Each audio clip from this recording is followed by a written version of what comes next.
What does it mean to have no address? No address equals unemployment, no housing, no education, no place to call home, criminalization of innocent people, not a part of society. Though having an address equals solutions. This is the No Address Podcast. Welcome to our podcast where we break down the philosophy of having no address and what that really means. I am your host, Kalita Harris, and this podcast is an extension to the documentary series which depicts the criminalization of homelessness, the causes of homelessness, and practical solutions. Welcome to episode 4 of No Address Podcast. In this episode, the tables are turned on me as I am being interviewed by Joan Baptist of WRFG 89.3 FM in Atlanta, Georgia. So let's check it out. We have a wonderful guest in the studio with us, Kalita Harris. Welcome to WRFG. Thank you so much. I know it was last minute grabbing you and get you in here to the studio, but I was really excited to speak with you today. You have a wonderful project that you embarked on back in 2013. Correct.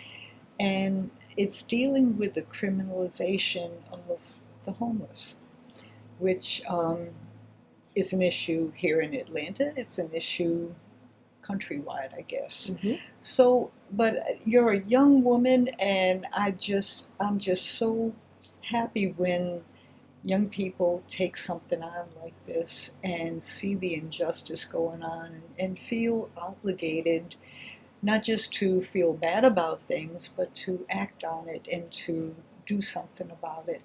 So tell us what inspired you, what got you hooked on dealing with this issue? Well, my journey began, like you said, in August of 2013. I was in my downtown office and I read the newspaper, and it was talking about how City Council was going to combat the homeless issue. And one of the options was jail. And I was so appalled, like, are you serious? And I've encountered individuals without homes on the streets all the time. So I'm an empath. I don't meet a stranger. So I basically talk to everyone and then to just put myself in their shoes to say, I have to disappear. And it was either their definition was basically to go to a shelter, leave town, or to be subject to go to jail. What city was this? This was Columbia, South Carolina. Okay. I was like, I want to do something. I need to do something, but what can I do? And then it just dawned on me, well, duh, I have a production company. I can document what I'm seeing and what's going on around me. And that basically was how the journey began. I just started talking to individuals and finding out how they felt about what was going on, and then different advocates, and then it just kind of blossomed. So then I was going to have this one big documentary, and now it just turned into a series. So it's a 3-part series now. Hopefully it'll continue because there's so many other states that have even more issues. Has anything been produced? Are you on the first one, or this will be the first this will one? Be the very first yes. one. And they actually rescinded the vote a month later because of the outrage of the community. Wow. Yes. Good so for the you. Power of the people. Yes. Right? Absolutely. So I hope that other cities could rescind their ordinances too. So now I have like over 5,000 hours of footage. So I was like, I can't just make one documentary, because I'm a slight the message and the narrative. So I decided to break it up by each city. So Columbia, South Carolina will be first, then Atlanta, Georgia, and then various cities in California. In California. Yes. So have you already been to California? I've been to Skid Row. Skid Row, LA? Yes. Okay. Wow. And that was like, I didn't even know I was in America, what I saw. Like almost 3,000 people in a 5-block radius. Wow. That's ridiculous.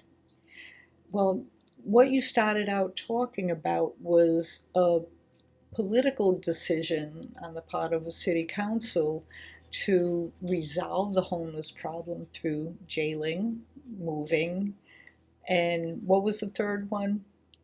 Moving out. Or going to a shelter, and it was a Going. designated shelter that they had. If you couldn't get into the normal shelters, which there are far and few between, Mm-hmm. they actually had a encampment, if you will. That's what people call it, and it's on the outskirts of the city where they had to be bussed. Wow. And they couldn't leave unless they had an appointment or a job interview or something of that nature, but they had to still be escorted there and then shipped back. Wow. So it was basically a lockdown center. And now Like it's a jail, now almost it, like it a was jail. like a jail, and now it's called the Inclement Weather Center now. So it's the warming shelters here. Mhm. When it's at a certain degree in the wintertime, then they open it. But it was really just disheartening. A lot of people say it reminded them of Nazi Germany, Mhm. and how they were in those encampments. Right. And I'm like, well, okay, are you starting there? What is the underlying agenda? Are you trying to test this out on the homeless first? Mhm. Then you go to other marginalized groups? I mean, what is the underlying agenda? And that is not a solution. Well, the United States does have a history of internment centers during World War II, and the Mhm. Japanese Americans that lived here were all put in the same kind of conditions. So there's some examples of it already, happening. And So they want to turn the tables back, right? yeah, Yeah. exactly. But so tell us a little bit about, okay, you've done Columbia, South Carolina. You made a comment that kind of struck me about the homeless shelters themselves being few and far between. I don't know of any city in the United States, I could be wrong, but I know, in quotes, shelter beds are never matched with the number of homeless people that actually exist in any city.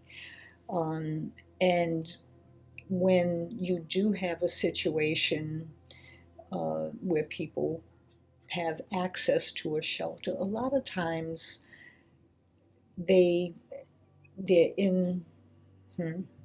insufficient. Let me just say it in a nice way. Yes. Because food is not necessarily healthy or plentiful.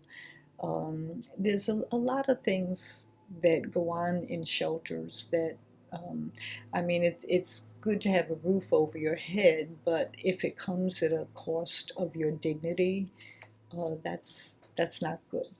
And a lot of people, on the streets, they prefer to be on the streets versus a shelter. Of course, they want to be sheltered, but because of the rules and regulations. And then the treatment, you're like, I am not a 2-year-old. Right. Do not talk to me or degrade me. These are human beings we're talking about, and people have to have more compassion. And then the restrictions. I've talked to a lot of working homeless. Right. That can't get into the shelters because of their hours, or some prefer to, I just rather want to sleep during the night and the day and not have to get up at 5 a.m. and take all of my belongings and then wait and then be able to come back in the shelter. And if I'm not in line at a certain time, I may not get a bed. Absolutely. So there needs to be a better solution. Housing is the solution, but how do we look at housing? And housing now, we're building housing all day long, but they're not affordable. Not even close. Not even close. Not even for the middle class. Right. It's true. And it's going on evidently in every city, not every city, but a lot of the cities across the country are building, tearing down neighborhoods, especially public housing. High-rise public housing has been demolished. And all you see now are these big condos and apartment complexes being built all over the place. And where I live, they're building condos that are starting at $400,000, and some are $600,000, and you have no land. Mm-hmm. You're on top of someone. Right. Yeah. Like that's not just, a tree. Yeah. No bushes. Nothing. That's just ludicrous to me. So I don't know where America's going, but the cause of homelessness is housing. Mm-hmm. That is basically the cause. Yes, we have mental illness. Yes, we have drug abuse, but most of the people cannot afford their It's rent. economic, So right? therefore, they're being pushed out of their homes. Absolutely. Absolutely. And what's going to be done about it? I mean, there's not enough to say we're going to put X amount of public housing together for this, and then we can still build our luxury homes too. No, it's like, let's gentrify everything and move you out. Even people that have been in their communities for 40, 50 years are being pushed out. Right. So now that's a new homeless. Nobody's So safe. homelessness is looking like everybody now. Mm-hmm. Absolutely. Yeah. The documentary, the focus is the question of criminalization. Let's take a quick break, and when we come back, I want to talk about that aspect. Sounds good. And you're back with Class Chronicles on WRFG, and we are speaking with Kalita Harris, Yes. who has been gathering information and footage and from a few different cities in the country around the question of homelessness and the criminalization of homeless people. So can you talk a little bit about, you started out with Columbia, South Carolina, and talking about, the city council had plans of dealing with homelessness, and one of the plans was putting people in jail. Well, how do you just put people in jail, that are not criminals? Well, there are a plethora of reasons that they came up with to put people in jail, and panhandling can get you in jail. Sleeping outside can get you in jail. Let's see, urban camping, as they call it, sleeping in your car. There is urination and people defecating and doing all kinds of stuff on the streets, but there's no bathrooms. And one person said, even in South Carolina, when we had the solar eclipse, everybody came for the solar eclipse. They put porta potties all over the place. Problem solved. Mm-hmm. But then when it was over, they removed it all. Mm-hmm. Now you have a problem again. I mean, just little things that make sense. In the trailer, there is one guy from Raleigh, North Carolina, that he was arrested 4 times. 4 times. So what can that do to your whole life, getting arrested 4 times? And he had twin daughters. So he got a citation, and he's like, through his travels, he's not going to court. First of all, he doesn't have the money to pay these citations, so he gets a failure to appear. So then you get a failure to appear, then you get a bench warrant. Now, your whole life is messed up. So you don't have an address. You probably can't get a home. You can't get a job because you have this record now.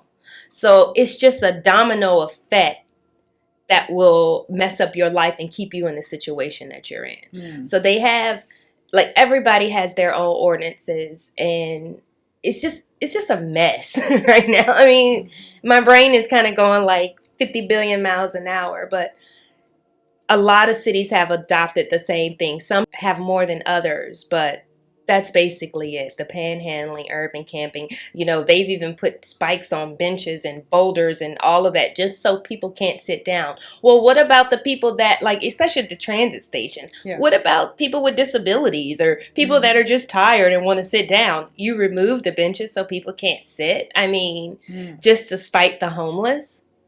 It doesn't make sense.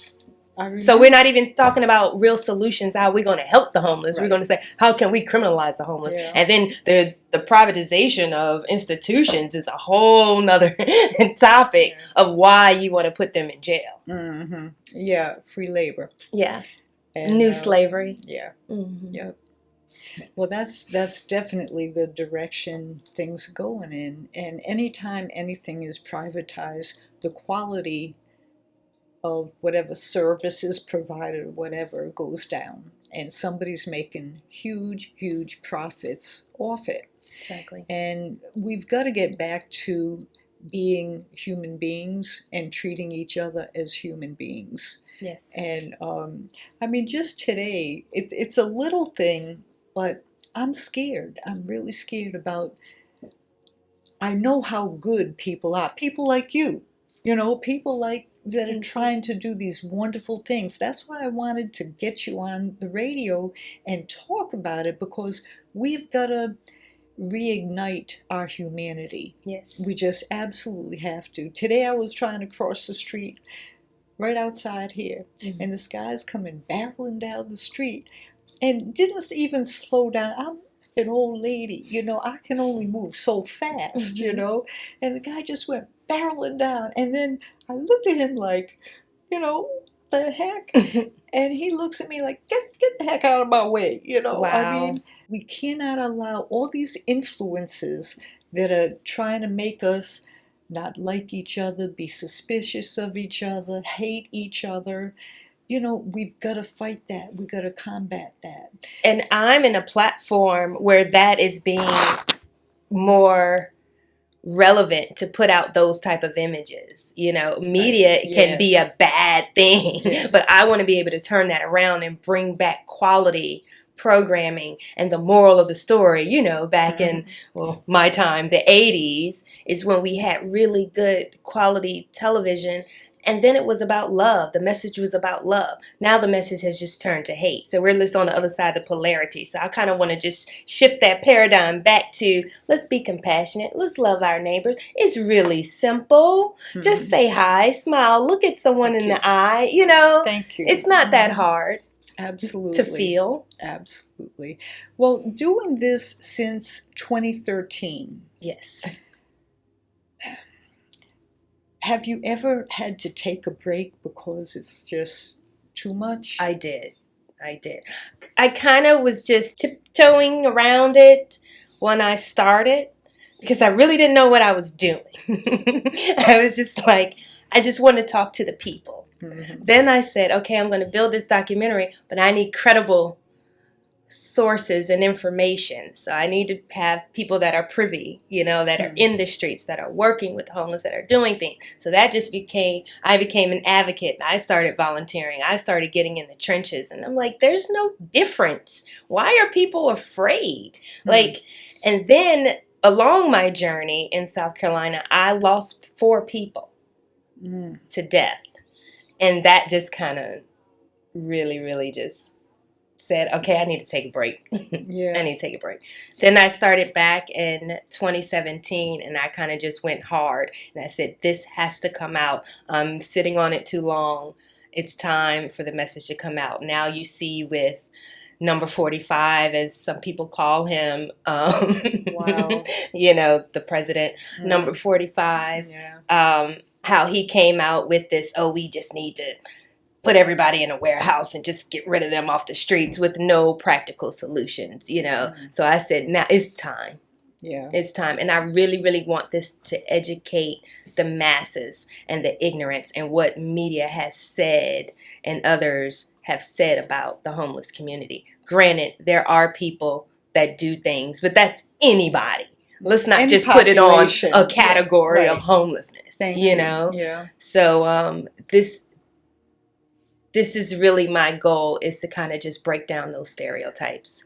And video and media generally is a powerful medium through which to do that. Yes. And I'd like for you to share some of the stories of the people you've met along the way. I've met some wonderful individuals. There's a organization called Homeless Helping Homeless in South Carolina. Shout out to you all. And they do a talent showcase every year to showcase the talents of the homeless community. And I mean, brilliant poetry, dance, song, everything. And they asked me to film it one year. I think it was 2017. And I said, I want to do things different. I want to do a little snippet of everybody's story because I saw the past videos and I just didn't connect, because it's like they perform and then you get their name at the end and, well, who was that? So I said, I want to do a little video of everybody, like a 2-minute, to introduce yourself before you come on stage and do your performance. And the audience really, really got to know who these individuals were. And then they all gravitated toward me, and they're just like my family, and I'm in Mm. communication with them all the time. And three of the ladies are doing the theme song for my documentary. Wow. So yes. So one lady, her story, she got robbed. It was a mess. And then she kind of had like a drug issue, but it really wasn't heavy. But being on the streets kind of, wanted to increase that a little bit. And she got into a program, and I had a client call me and say, do you know a homeless person that wants a job? And I was like, well, yeah, and we got her a job, and that ended up getting her into a long-term program in the shelter. And then she ended up getting a car, moving out. Now she has another job, and beautiful story. And almost everyone in that documentary have a home now. So, and then one guy, they call him the man that sleeps in a tent.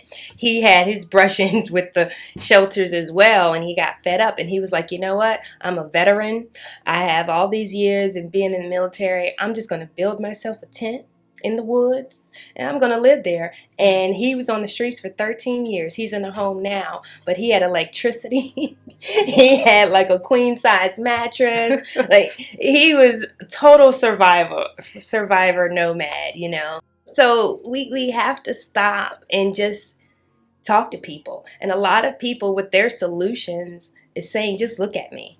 Just talk to me. Acknowledge that I exist. I don't want anything from you. And if I do want something from you, it's probably so I can get to A to B. So I can get some food or get a bus ticket so I can go to a destination or something. Let me just remind our listeners, you're listening to Class Chronicles on WRFG 89.3 FM, your station for progressive information and hand-picked quality music. And again, we are speaking with Kalita Harris, and talking about, the criminalization of homeless people, how people become homeless, and that she has documented, what did you say, 5,000 hours of Yeah, it's interviews been about 5,000. and activities, all different kind of things happening, and going to do a series. I think that's just so important, because a lot of times something comes out and it hits people really hard, but then people eventually go back to their, in quotes, normal life or whatever. But a series that's going to keep it out there in the public eye, the issue. And I think that's just so wonderful, and thank you for your dedication on that. Oh yes, it's my mission, it's my journey. The universe put this in me, and I can't deny it. I'm just going to oblige and do what I'm supposed to do. I feel like I'm that visual voice for the community, meaning using my camera and my talents to be the voice. I know we're trenders. We like what's in the moment. So that's why I feel like you said, having a series, we can constantly keep the conversation going. So it's starting off with 3, but I hope it continues to go further, until we really find some practical solutions. Absolutely. Because as we were speaking earlier about all these huge condos being built and apartments, it's going to mean more and more people, who, even people that try to get into them, you lose your job, you get downsized, you get ill, something happens, and boom, you're in the same position as people that are, quote, homeless, and it can be anybody at any time. And there's just going to be this expansion of that population of people that are living without a home. Exactly. And the definition of homelessness is not just being unsheltered. It's not being on the streets or in a shelter. It's how they call doubling up, having roommates, all the families, going from hotel to hotel. All of this is an experience of homelessness when you do not have an address. And that's the name of the documentary, No Address. No Address. That's great. Yes. I love that. When I worked in Philly with the Homeless Union, the one of the leaders used to always say, if your name's not on the lease, you're homeless. Mm. Because, you move in with a friend, with family, they can kick you out or something happens Mm-hmm. or whatever, boom, you're homeless. So if it's not your place, there's a possibility you could become homeless if any Exactly. little thing goes down. And in California, you have to make, or San Francisco, you have to make $50 an hour just to be sustainable. So what's that, like 3 jobs for some people? At least. And then, my solution was kind of like, all right, all the streets in all the cities are filthy. It's full of trash. Let's hire the homeless to clean it up, right? So Skid Row just started doing that. But, their minimum wage is $15 an hour. But that's still not enough to get you in a home. Wow. If it takes $50 an hour just to live. Yeah, I used to live in San Francisco. Mm. I had to move to Oakland. I loved Oakland, Mm-hmm. but this was in the 70s, and even that was expensive. Wow. Now. But you could still live, but it was on its way getting to the $50 an hour thing. And then they say, okay, this is the tech company. All the tech companies are moving here. Okay, well, Right. maybe you make over $100,000 an hour, but if your rent is $3,000 to $5,000, why are you still increasing it for them to still feel like they are at a minimum wage level? Mm-hmm. It doesn't make sense. So what is the underlying agenda? Like, do you just want this country to be full of rich people? It kind of looks like that, Mm-hmm. and the rest of us obsolete. Yeah. Is that the new world you're looking into? I hope not. I hope not either. And, no, this country was born it was a country before Europeans moved here, of course, but it was a country that was born out of a revolution. People rose up when there was injustice and taxation with no representation and so on and so forth. We have a history of fighting for the underdog, of having a heart, of being compassionate when it came to people's needs. Anytime there's a natural disaster, it's the everyday person that gets out in the street and starts cleaning stuff up or helping people or feeding people or whatever. So I have a lot of faith on the American people. I really do. And I think combating all the negative stereotyping, hatred, all the stuff that 45's trying to impress upon people. I think fundamentally people want to do good.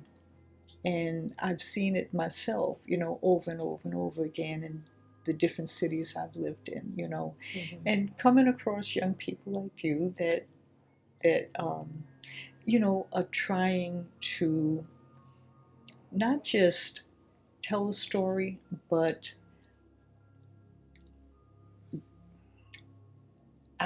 influence people to do something, that this is fundamentally wrong and there's action that needs to be taken. First, we got to get educated. I totally agree that,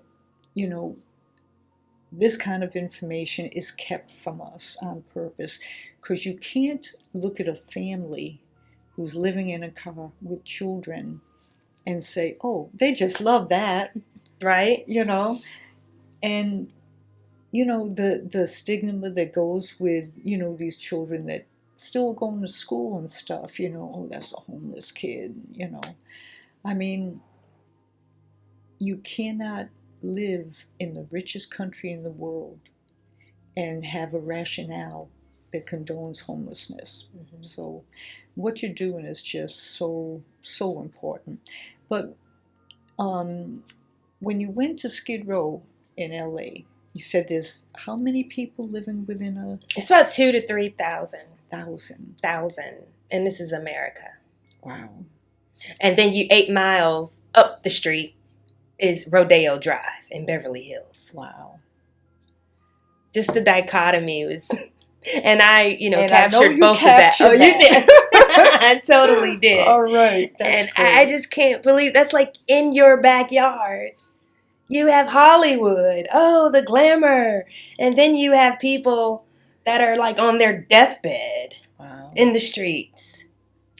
But you said they're organizing, they're people are coming together, the homeless themselves are coming together and Mm-hmm. trying to work With in each other. ways that, Mm-hmm. that, really can,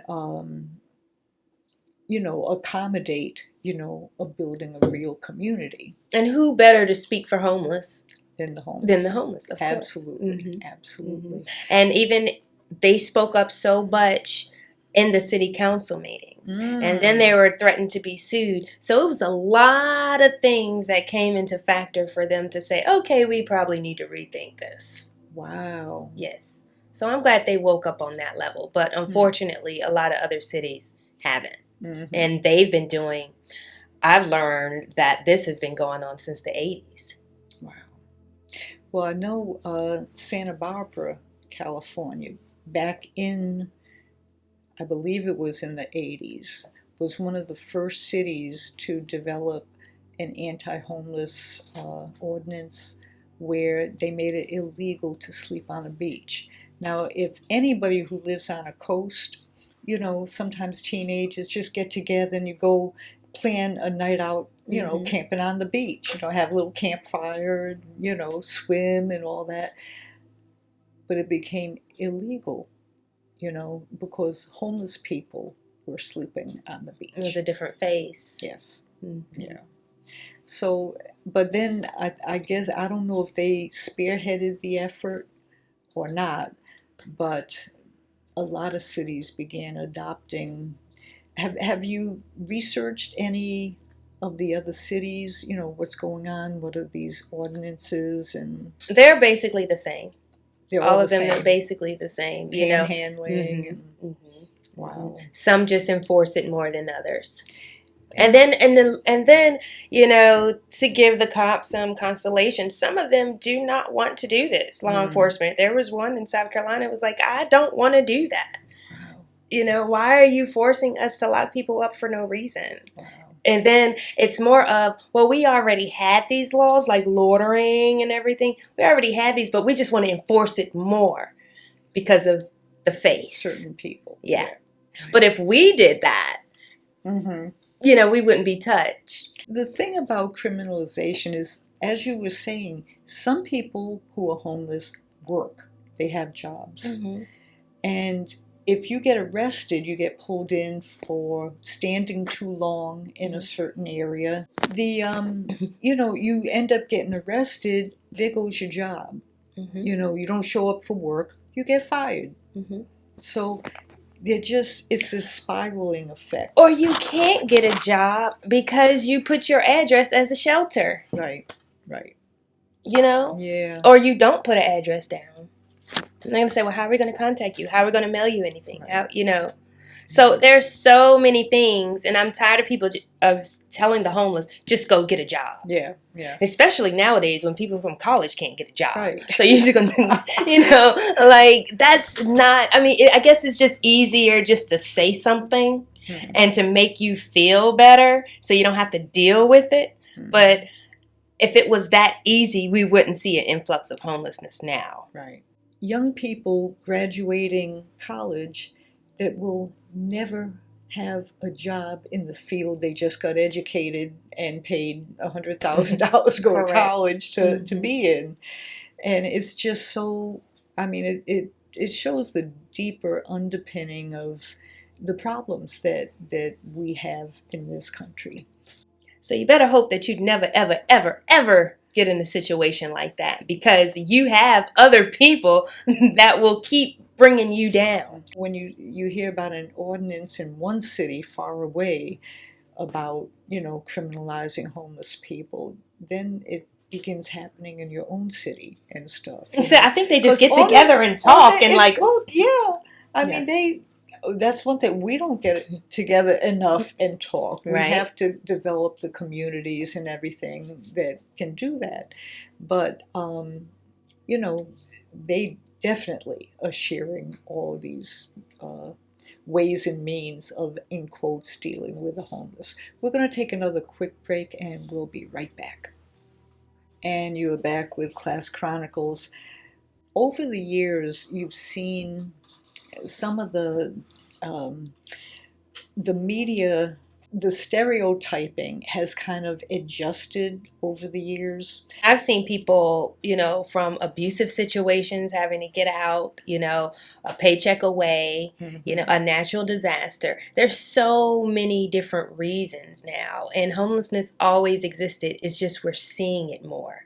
We're seeing it in the streets because there's nowhere to go. Right. Even with that encampment they had, it was only 240 beds. But you claim you have 1,600 homeless people. So you're going to arrest people? It does not make any sense. If you don't have any type of accommodations and it costs more to put someone in jail than in a home. Absolutely. And I'm glad you raised that, because sometimes the rationale is at least they got a roof over their head and 3 meals a day. I mean, this we've got to think with our hearts open, not just regurgitate what we're hearing, these sound bites and all this stuff that sounds like, oh, well, yeah, that's true. They got a roof over their head now. No, incarceration is not an answer to homelessness. No, and it's becoming the new mental institutions, but they're not even being rehabilitated. Mm-hmm. And then if you're going to lock them up, then what is your plan when it's time for them to go? Are you going to set up housing for them? Are you going to set up resources for them? No. So then they do the same thing again because they can't help it because they live on the streets. And you're going to take them right back to jail. Mm-hmm. So what are we solving here? You're just mentally and emotionally and physically killing people. Absolutely. I mean, I hope and I know your documentaries are going to expose all these different facets and answer all these different questions for people. Do you have a time frame for when they're going to be, well, the first one anyways is going to be produced? Well, the first one is coming out in January. This January, I'm so excited. All right. It's time. January 23rd, 24th, it will be airing in Columbia, South Carolina. Wow. And hopefully February we'll get some Atlanta screenings, By April or May we'll have the Atlanta series completed. Right. Wow. That's the goal. That's wonderful. Yes. Congratulations. Thank you. Can't wait to see it. Mm-hmm. Well, I hope Oh, you will. Get a seat. I know it's going to be crowded, but I'll stand in line and everything. Well, that's why we'll have multiple screenings. That's good. If people do want to contribute information or anything, or get information on how things are developing and what's when things are going to be shown, where they're going to be shown, and all that. Do you have contact information, a website, anything that you can share with people? Yes, the website is noaddressdocumentary.com. noaddressdocumentary.com. All one word. All one word. All one word. noaddressdocumentary.com. Okay. Correct. Okay, well, that's helpful. Thank you. Thank you so much for taking time out of your busy schedule to be with us tonight and to share that information. I'm just so glad you're doing this. I think it's going to be a real shot in the arm for people who are homeless, for people who are advocates of homeless, for people that are on their way to being homeless, to keep this issue front and center in the American view. Yes. And thank you for doing that. You're welcome. And I just want to say, I just recommend people just talking and communicating, because you never know anybody's story and how they can help you and you all can help each other just by listening. Absolutely. Thank you for that. You're welcome. Follow our documentary on our website at noaddressdocumentary.com. Peace and love.